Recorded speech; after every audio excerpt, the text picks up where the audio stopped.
Hola clase, ¿cómo están ustedes? Yo estoy muy bien, gracias. Today I'm going to go over Un Mundo Sin Límites with you. This is a new assignment that you've not had before, and it's really going to throw you right into reading, writing, and listening. And I want to be able to walk you through that so you don't become frustrated.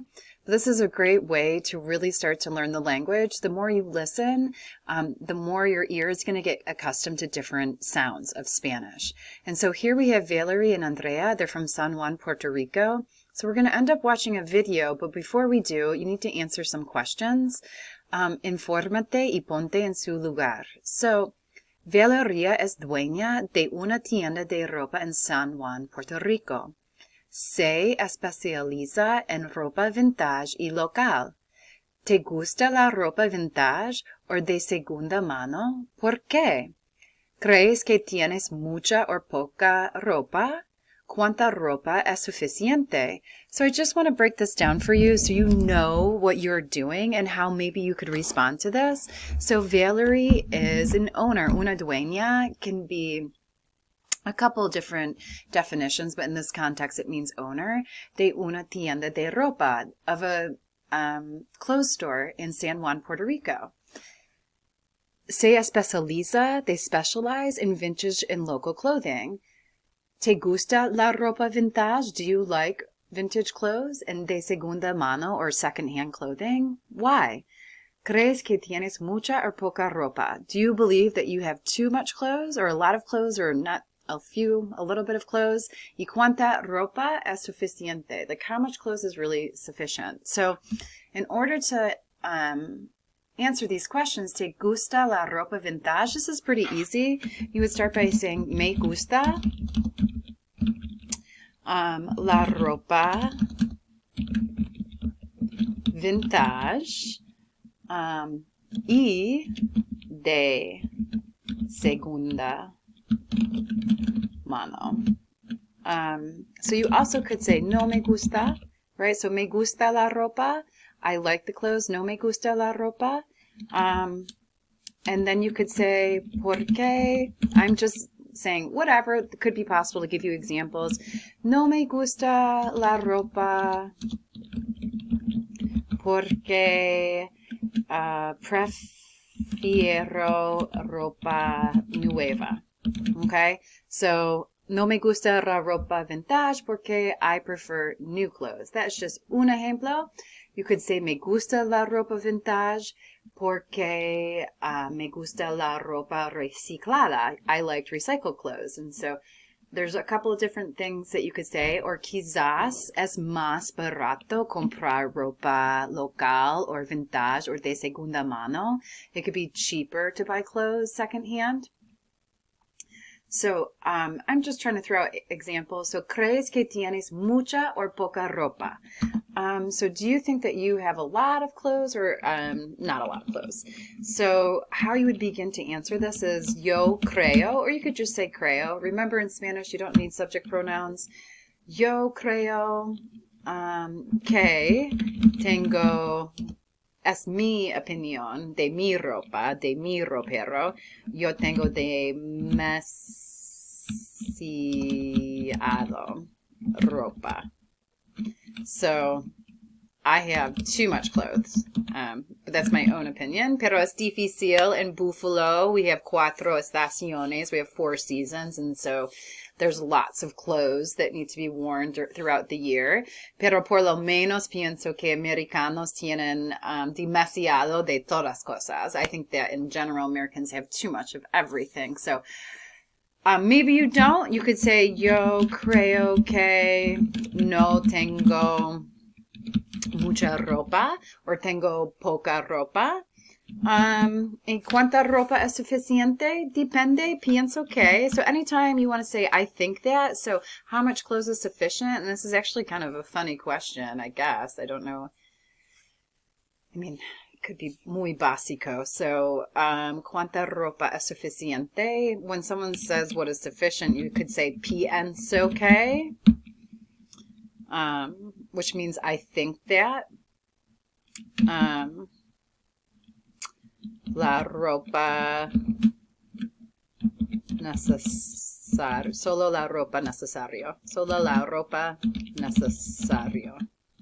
So only the necessary clothes. I made it super brief. So this is just trying to help you. Obviously, you don't need to copy my answers exactly, but I just wanted to show you how you would do this. And so if we continue on, you guys, the second part, we're going to play a video. And then we need to answer whether it is true or false. So I'm going to go ahead and play this video. This is the awesome opportunity to listen to some Espanol.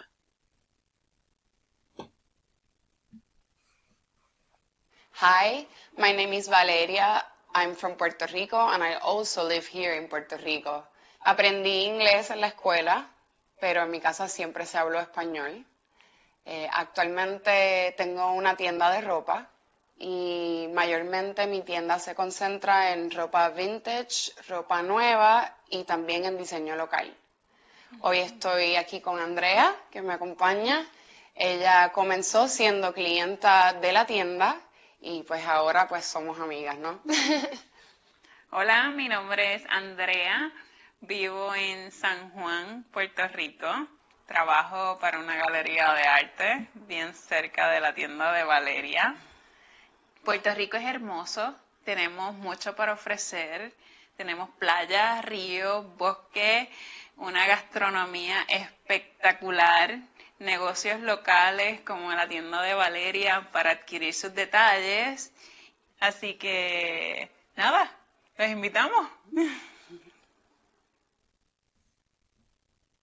Hoy me gusta mucho escuchar español, so vamos a continuar.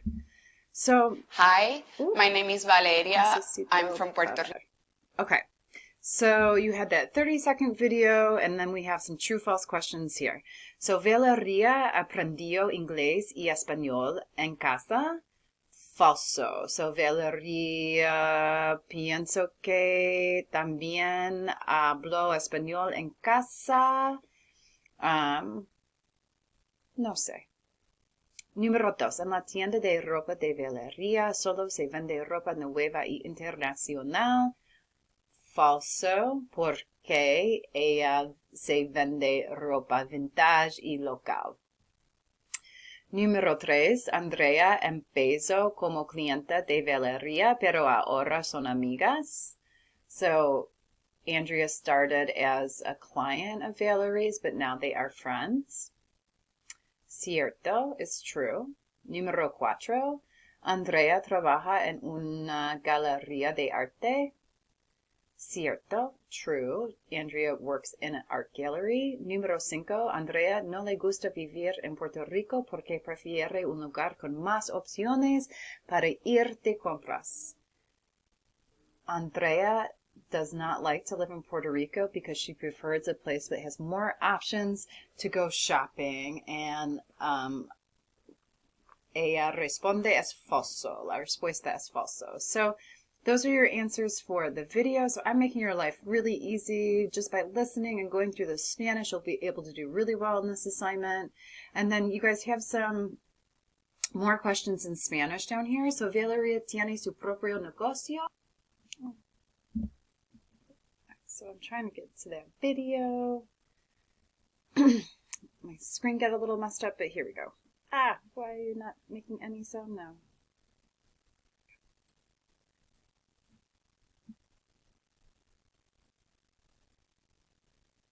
Rico. Aprendí inglés en la escuela. Actualmente tengo una y mayormente mi tienda se concentra en ropa vintage, ropa nueva y también en diseño local. Hoy estoy aquí con Andrea, que me acompaña. Ella comenzó siendo clienta de la tienda y pues ahora pues somos amigas, ¿no? Hola, mi nombre es Andrea, vivo en San Juan, Puerto Rico. Trabajo para una galería de arte bien cerca de la tienda de Valeria. Puerto Rico es hermoso, tenemos mucho para ofrecer, tenemos playas, ríos, bosques, una gastronomía espectacular, negocios locales como la tienda de Valeria para adquirir sus detalles. Así que, nada, Les invitamos.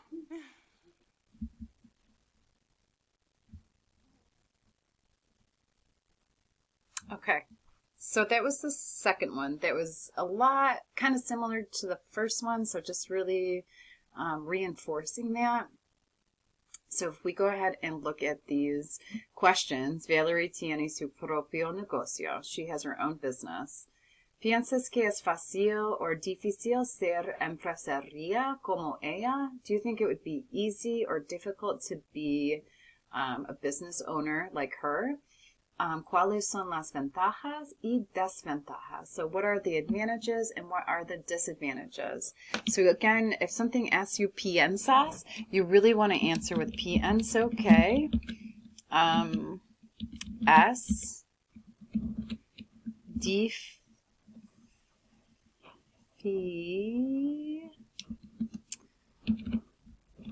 difícil ser empresaria porque hay muchas responsabilidades. No, por ejemplo, necesita hacer muchas cosas cuando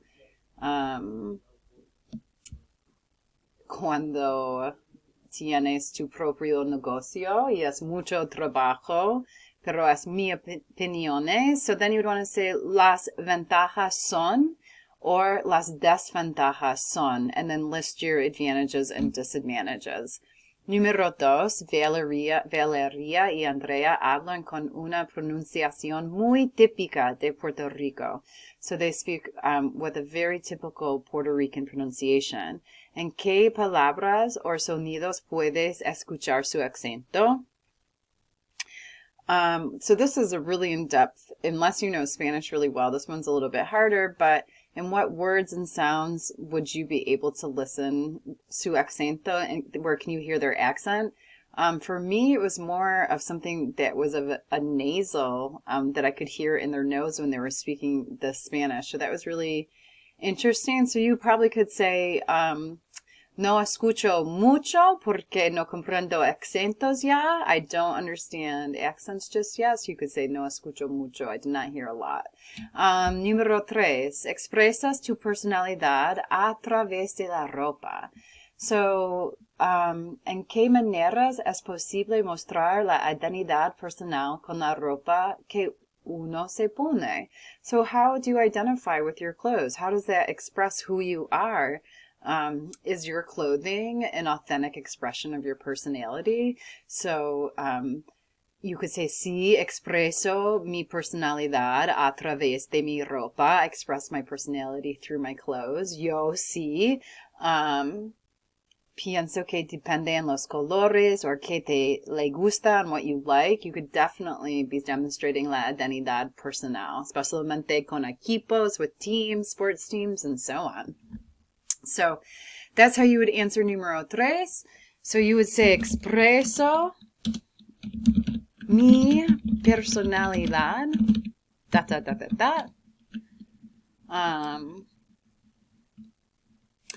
Las maneras posible para mostrar la identidad son do. So that could also be like what I said, con camisetas de equipos, with sports teams, and so on. Número 4, Andrea y Valeria son amigas gracias a su relación original de clienta. So they are friends thanks to their original relationship as client and owner of the clothes store, proprietor of the clothes store. ¿Qué puedes inferir sobre la tienda de Valeria como resultado de esa relación? So what can we infer about this store resulting in this relationship?